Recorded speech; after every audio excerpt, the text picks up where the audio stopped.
掌声有请这一对有请。男嘉宾小丁，22岁，来自安徽，会籍顾问；女嘉宾小周，26岁，来自安徽待业。来，有请两位，有请。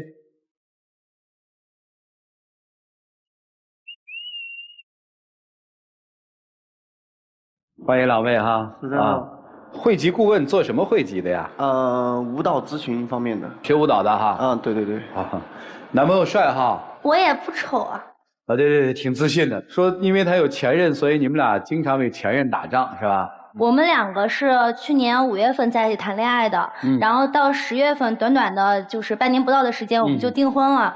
但是我本来以为就像童话故事里那样，就像猫吃鱼，狗吃肉，然后奥特曼小怪兽一样，他也可以像那样喜欢我。但是现实中不是的，对，他恰恰的就是会有很多。因为他的外在因素啊，他的个人魅力啊，会有很多人会围着他转，就让我特别没有安全感。我现在就是像是那种以大地为床，以天地为铺，然后特别宽敞睡在一张床上。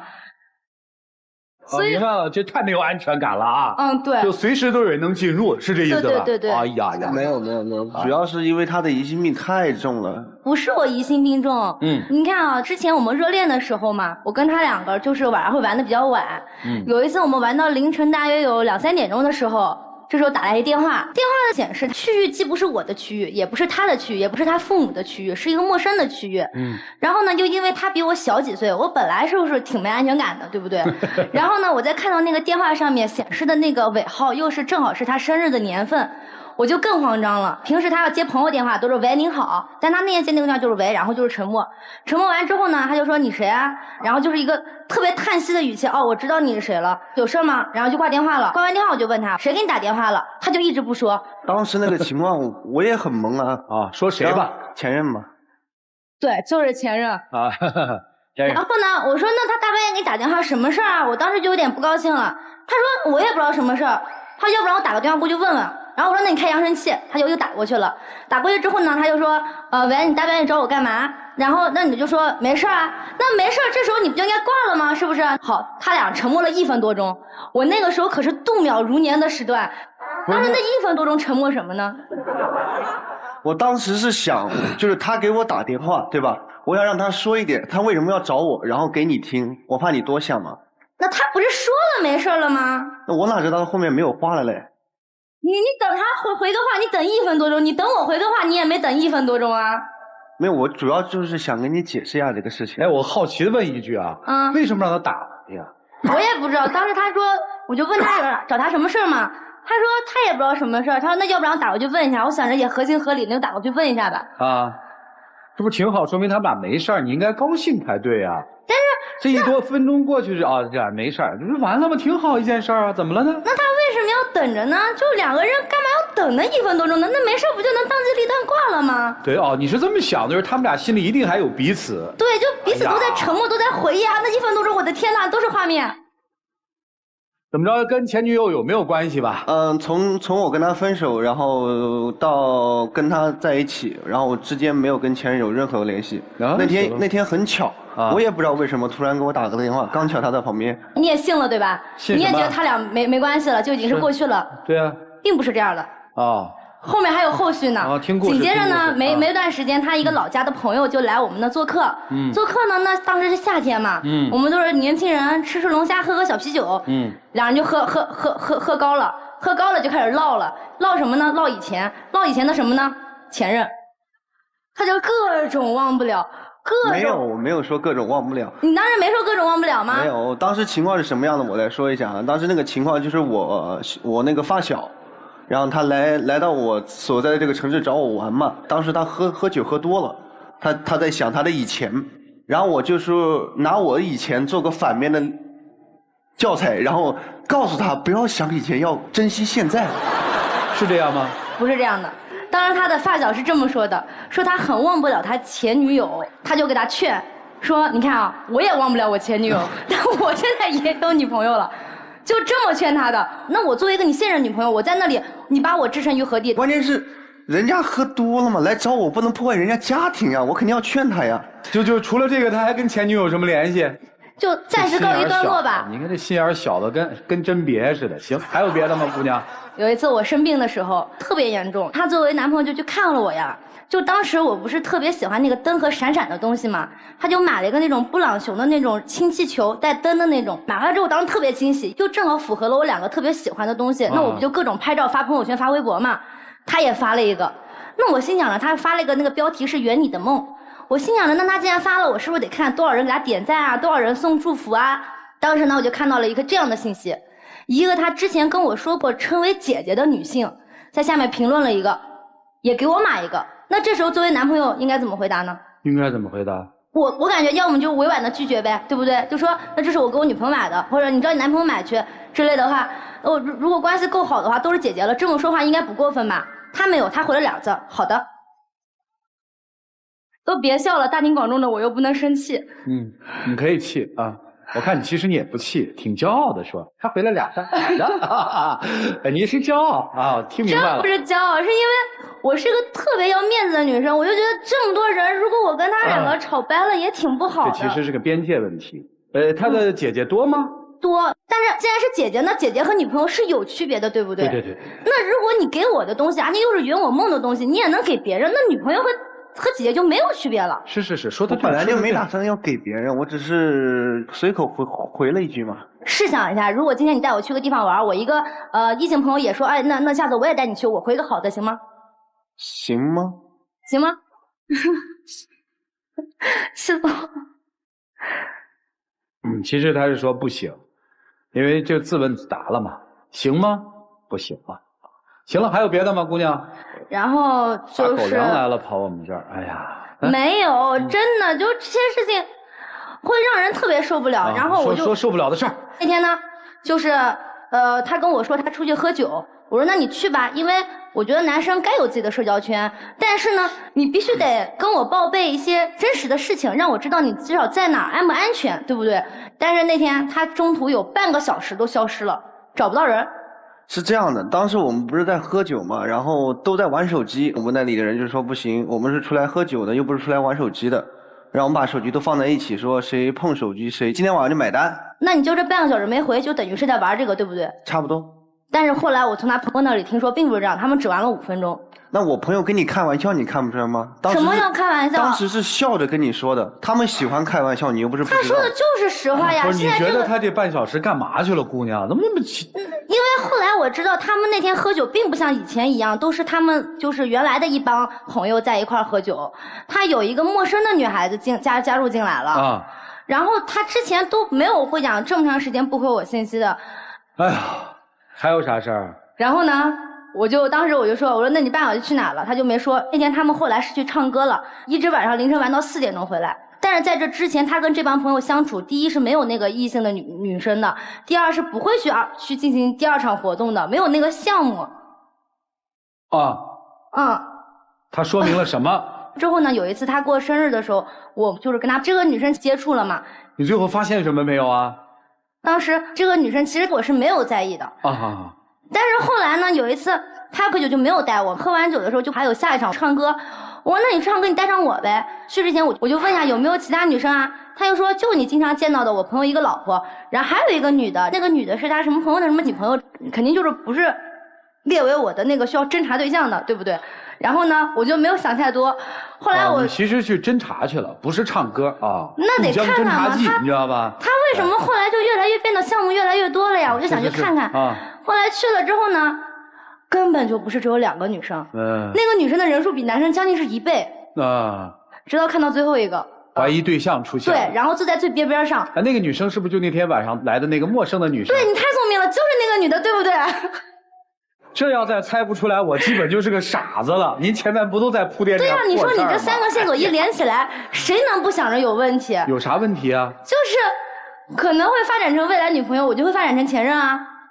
哦，前任危机啊，来接着说啊。而且他如果说这只是我单个的，就是一个人在那里瞎想也就算了，他很多事情去瞒着我，或者说去失踪去闹这些人，就会让我有多想，对不对？他没有给到我足够的安全感。好好找一份工作吧，你再这样下去，你把自己累死了。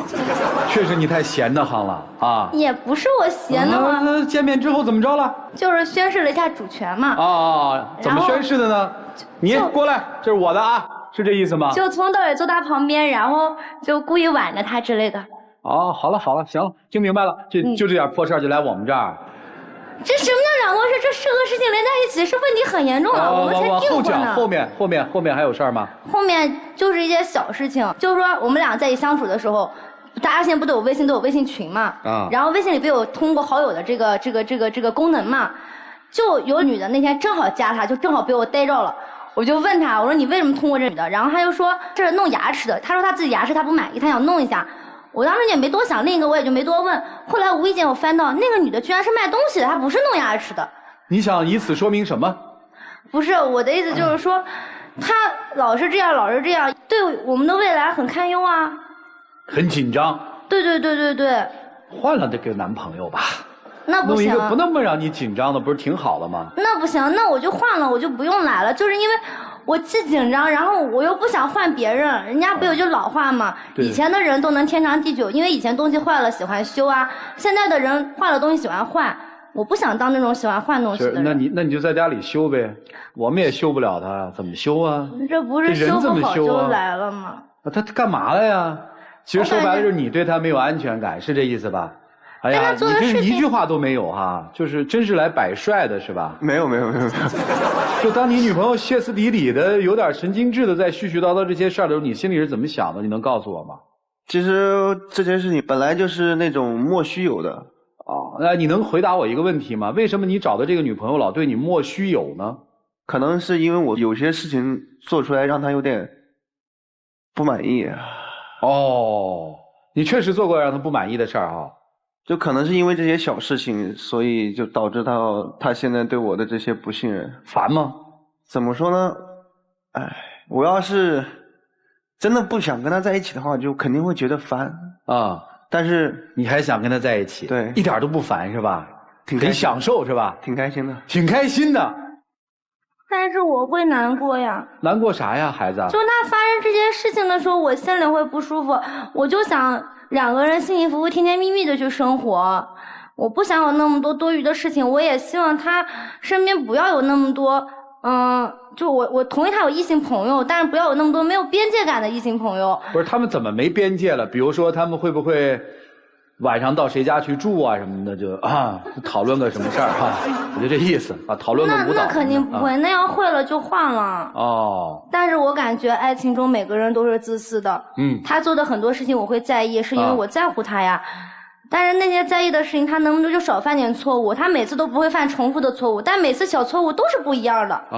你没有把这些错误做一个分类和总结吗？我们之间就是每次出什么问题，他哄哄我就算了，但是不会真的去解决问题。那我想问你一句话哈，就在你的心里，你是怎么认定你的男朋友的？除了他帅之外，你觉得他是一个对爱情忠贞的人吗？他是一个可以为你放弃很多东西的男人吗？是，你还较什么劲呢？你喜欢他什么呀？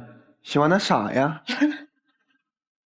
听明白了这是来逗我玩的。没有，就是他平常生活中他是双重人格，平常跟我在一起就属于那种什么事都做不好，然后什么事都需要我来做，然后特别笨特别傻的一个人，遇到事情还很害怕那种。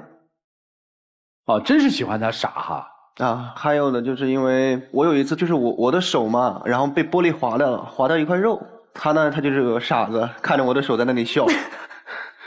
然后那个时候他应该是没睡醒，然后等他睡醒的时候，他就特别紧张，特别紧张。其实我当时没想着去医院，他就立马带着我去跑进医院，然后他自己一个小女生在那里挂号啊，然后找医生啊，挂急诊啊什么的。没了？对呀。我天哪，你们这是得多缺爱呀！你们这是多生活不能自理啊！手割了要不要去医院？怎么去？这就变成你们情感当中感动的事情，然后并以此要结婚了，是这意思吗？为什么一定要非他不嫁？我看你的意思是为什么？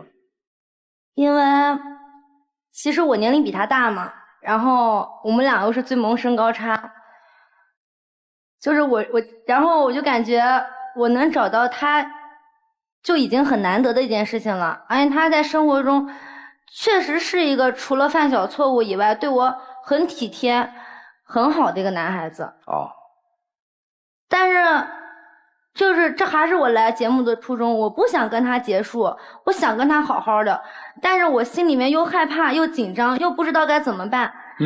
我想到这里来寻求老师们的帮助，到底这个问题是出在我这里，还是真的是他需要去改一改，我们解决了问题才能好好的真正的走向幸福。咱听老师的好不好？来，一起进入丘比特问卷啊。先跟女孩说一个定律，叫墨菲定律。这个定律就是说，你越担心会发生什么事儿，它就一定会发生这件事儿。所以我想说的是什么？为什么很多女生在感情当中都缺乏安全感？当然有男生的责任，可是最重要的是自己。因为你把爱情当成了你生活的全部，爱情呢占据了你生活的全部。可是爱情它其实应该是融入生活，而不是占据生活的。当你把爱情变成了生活的全部，你当然每天所思所想所看到的都是那点事儿。疑心一生暗鬼，不多虑的才是聪明的女人。想跟男生说的是，为什么女生会缺乏安全感，有她自己的问题，但罪魁祸首是你。因为你在感情当中没有自己的分寸感，让女孩没有安全感。希望二位调整的是，女生一定要活出自己的精彩，男生在感情当中要有边界意识，共同去遵守这一份界限，知道你们的边界在哪里，不越界，一定不要做越界的行为。好，谢谢二位，祝福你们。谢谢珊娜老师。来，左岩老师。你们的故事是从一个来自陌生区域的电话，对吧？开始的。我们听到了你有长达1分钟的静止时间，和前任还有联系，两种情况，一种叫从未爱过，一种叫依然爱着。是哪一种？你们自己去想，自己去判断。你就看着他俩不说话，如果是我就会在旁边轻轻地说，亲爱的，水放好了。还有他和朋友们在提前女友的故事，你就在旁边。当时我手里有把锹，我就拍他。所以在这个过程当中，你也是多多少少有问题的，你知道吗？你不知道如何去表达。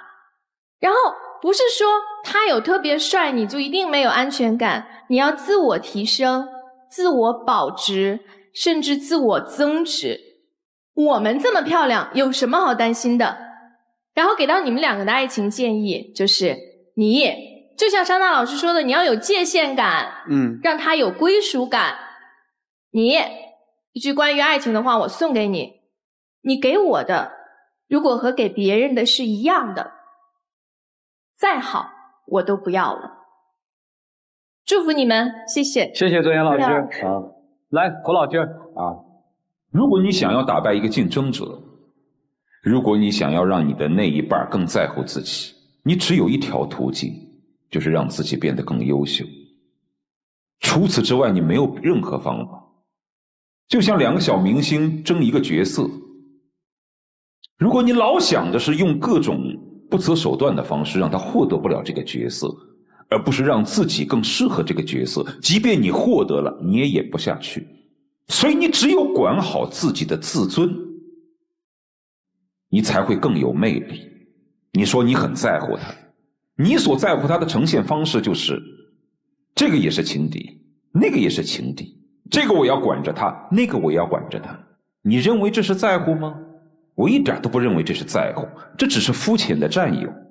一个真正在乎这段爱情、这段感情的人，第一，让自己变得更优秀，有一份稳定的工作，为将来我们可能的小家庭做好铺垫，做好基础，去努力。这才是名副其实、扎扎实实的为爱情付出。整天吃饱了撑的，就在那儿想这也是情敌，那也是真敌。你认为这是在乎吗？这不过是争风吃醋。一个能够在乎这段感情的人，一定能够严苛的要求自己，而不是整天就把眼睛放在那些可能的莫须有的情敌身上。所以如果你真的想让他在乎你，你真的为这段感情考虑，请你找份稳定的工作，在职场当中做一个优秀的职场女性，为将来为自己做出自己100%的奋斗和对自己的严苛要求。你说呢？男生刚才主持人问他说，哎，你喜欢他什么？男生说，我喜欢他傻呀。我所理解的这个傻是什么意思？就是整天好像是一副认真的样子，就好在乎你呀，好认真呀。但其实他在说你傻的时候，脸上是有一点点小得意的。他认为，你看我逗这姑娘挺好玩的吧？其实我挺不喜欢他脸上那种小小的得意。一个男人如果真正在乎你，如果他真的想全心全意的把自己都交给你，当他看到你脸上的那种在乎和担心的时候，他脸上不是露出的得意，他脸上露出的应该是一丝不安。他不应该让你这样。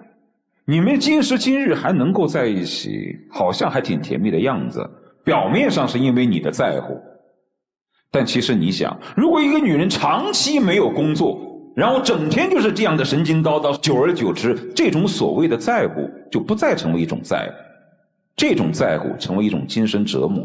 那你想想看，你的这种所谓的在乎，在他那儿还会真正的被认为是一种对自己的认真吗？很多女人到了最后就是这样的，婚前觉得没有安全感，死乞白赖的把这个结婚证拿到手了，拿到手之后发现结婚证依然管不住自己的男人，做好一顿饭菜依然只能管住他的胃，管不住他的人，管好了他的钱包也只能管好钱，却管不好他的人的时候，那你的精神就会崩溃。到了最后，你就会整天在他面前显示出来的是一个蓬头垢面、没有精神状态的一个念念叨叨的女子。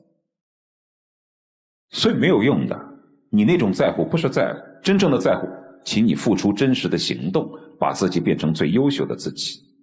男人再怎么帅也就那么几年，不要认为自己好像长得个子高一点、颜值高一点，周围的女生就怎么样了。在这个世界上，其实真正对你好的没有几个人，有品位的男人往往能够选出那个真正爱自己的人，明白吗？明白。所以我觉得你们俩先谈谈看吧，好吧？对不对？好，谢谢涂老师。我们没有办法看到一个人的未来是什么，所以老师们跟你们讲的都是生活里面最基础的一些道理。所有的东西不要做过分的事儿都不好，男生也一样，女生也一样，人是需要点追求，需要点精神。一个人如果生活里只有你侬我侬这点事儿，你突然就会发现有一天你的生活完全坍塌，因为那个不是生命的全部。好好谈吧，如果有可能的话，说一句衷心的建议啊，再看看啊，别那么着急。来，一起进入真情60秒。我知道我应该是90后中比较典型的那种比较作，在家闲着没事干就喜欢研究男朋友的那种人，但是我真的是因为在乎你，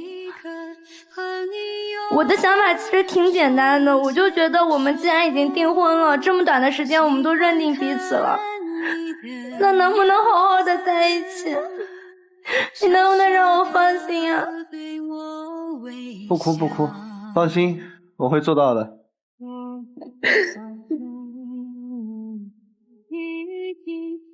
会永远陪着我。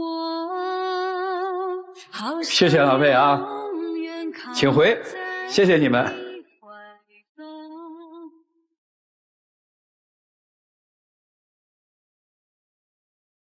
来，请关门。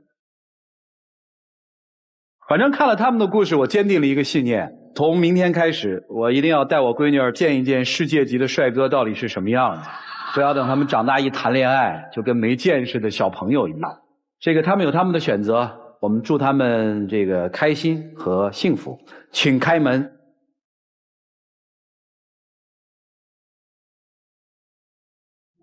就在一起，谁让我